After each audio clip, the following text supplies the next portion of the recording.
Let's make a nice and simple vegan beet yogurt dressing today. For that, the ingredients you'll need are one medium beet. Make sure it's nicely cleaned and the leaves are chopped off. You will need 1 cup vegan yogurt. Coconut yogurt is used here. It's nice and creamy. You'll also need 1/4 cup maple syrup, 2 to 3 cloves garlic, salt and pepper to taste, and you can also add some lemon juice in it.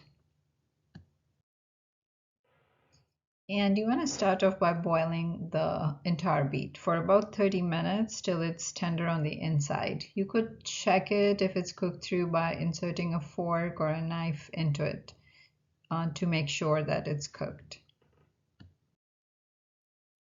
Next, peel the beet and the garlic cloves. Measure up all your ingredients. I did land up using lemon juice. It adds a nice flavor to it. Next, chop the beets and the garlic and then put everything in the blender and blend.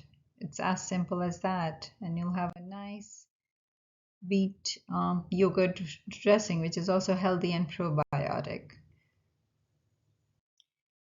And you could serve it many ways over salads. Over here, it's used over chickpea, avocado, tomato, cucumber, and basil salad. But you could also add it into burgers or any other recipe that calls for a dressing or even ketchup. Hope you'll enjoy.